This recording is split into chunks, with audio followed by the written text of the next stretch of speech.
ఇక ఆంధ్రప్రదేశ్ రాష్ట్రంలో మైనారిటీల సంక్షేమం కోసం టీడీపీ ప్రత్యేక కార్యాచరణ చేపడుతుందన్నారు minorities corporation chairman Maulana Mushtaq Ahmed Saab. ముస్లింల అభివృద్ధికి సీఎం చంద్రబాబు చిత్తశుద్ధితో కృషి చేస్తున్నారని కొనియాడారాయన. గతంలో కూడా టీడీపీ అధినేత అనేక కార్యక్రమాలు చేపట్టినట్లు గుర్తు చేశారు. తాజాగా ప్రత్యేక మైనారిటీ యూనివర్సిటీ నిర్మాణానికి శంకుస్థాపన చేయడం అల్పసంఖ్యాక వర్గాలకు గొప్ప వరమంటున్న minorities corporation chairman Maulana Mushtaq Ahmed సాబ్తో మా ప్రతినిధి Rasool face to face. Andhra Pradesh రాష్ట్రంలో మైనారిటీల సంక్షేమం కోసం పాటుపడుతున్నది తెలుగుదేశం పార్టీ అనేటువంటి విధంగా అనేక సందర్భాల్లో తెలుగుదేశం పార్టీ అధినేత ముఖ్యమంత్రి చంద్రబాబు నాయుడు చెప్పారు.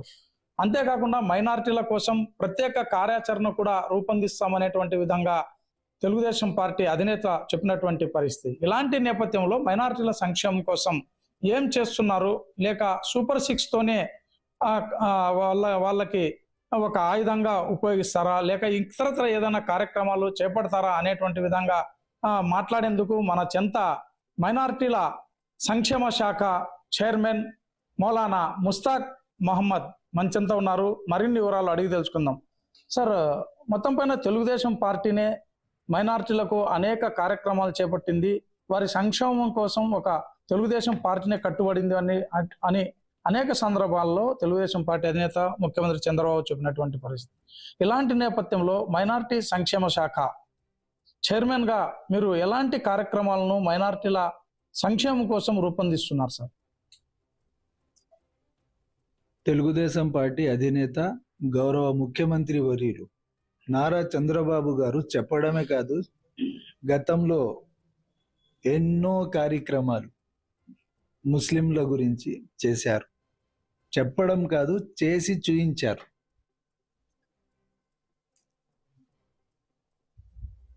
ఉమ్మడి రాష్ట్రంలో అబుల్ కలాం ఆజాద్ యూనివర్సిటీ గచ్చిబౌలిలో 200 ఎకరాల భూమి కేటాయించి బ్రహ్మాండమైన యూనివర్సిటీ, నేషనల్ యూనివర్సిటీ నిర్మించారు చంద్రబాబు గారు. నాంపల్లిలో 11 అంతస్తుల హజ్ భవనం నిర్మించారు. హైదరాబాద్ నాంపల్లిలో 11 అంతస్తుల బ్రహ్మాండమైన హజ్ హౌస్ నారా చంద్రబాబు గారు నిర్మించారు. అదేవిధంగా ఉర్దూకి 2వ భాషగా ఉమ్మడి రాష్ట్రంలో అనౌన్స్ చేశారు. ప్రత్యేకంగా డిఎస్సి వేసి 1100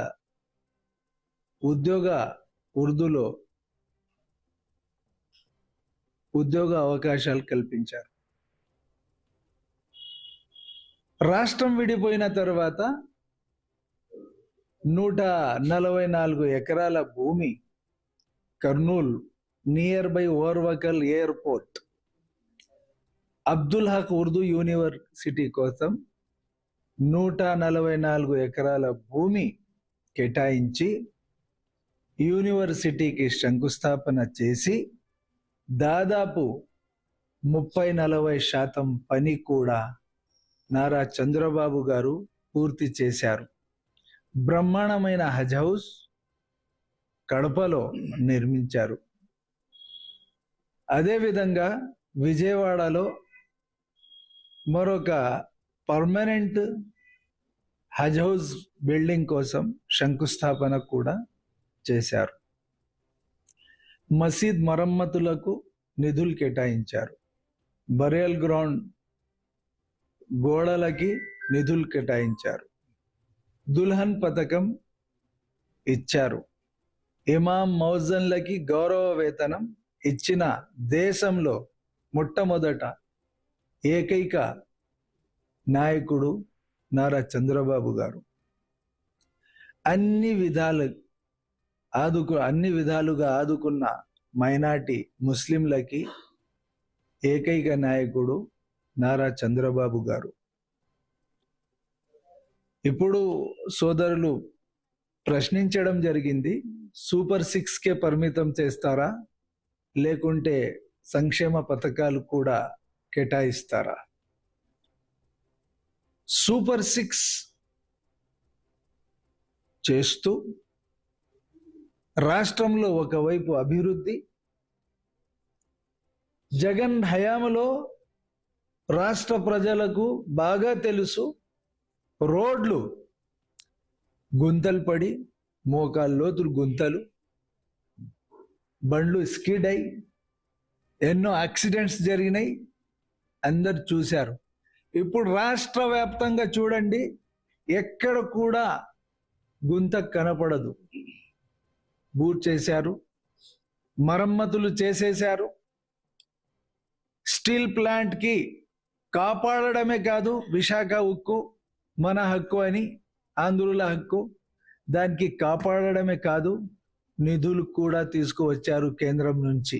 ఇది మొత్తం పైన ఆంధ్రప్రదేశ్ రాష్ట్రంలో తెలుగుదేశం పార్టీ అధికారంలోకి వచ్చిన తర్వాత ముఖ్యమంత్రి చంద్రబాబు అనేక సంక్షేమ కార్యక్రమాలు నిర్వహిస్తున్నారు. సూపర్ 6 పథకాలను అమలు పరచడంతో పాటు మైనారిటీల సంక్షేమం కోసం ఎలాంటి కార్యక్రమాలు చేపట్టాలనేటువంటిది ఖచ్చితంగా పూర్తి స్థాయిలో చేస్తాం. అంతేకాకుండా గతంలో కూడా అటు తెలంగాణ ఉమ్మడి ఆంధ్రప్రదేశ్ రాష్ట్రంగా ఉన్నప్పుడు మైనారిటీల సంక్షేమం కోసం హైదరాబాద్ లో హౌస్ కానీ, అదే విధంగానే ఆంధ్రప్రదేశ్ ఏర్పడిన తర్వాత హౌస్ నిర్మాణం కానీ, ఇవన్నీ కూడా తెలుగుదేశం పార్టీ హయాంలోనే జరిగాయి. అదే విధంగానే తల్లికి వందనం అనేటువంటిది ప్రతి ఒక్కరూ ముక్కున్న వేలేసుకునేటువంటి విధంగా, అందరూ ఆశ్చర్యపోయేటువంటి విధంగా తల్లికి వందనం కార్యక్రమాన్ని, అదే విధంగానే సూపర్ 6 ను వీటన్నింటిని కూడా సమర్థంగా అమలు పరుస్తూ మైనారిటీల కోసం, మైనారిటీ సంక్షేమం కోసం పెద్దపీట వేస్తున్నారు ముఖ్యమంత్రి చంద్రబాబు అనేటువంటి విధంగా minority corporation chairman Mushtaq Maulana చెప్తున్నారు. రసూల్ 6 టీవీ అనంతపురం జిల్లా నుంచి.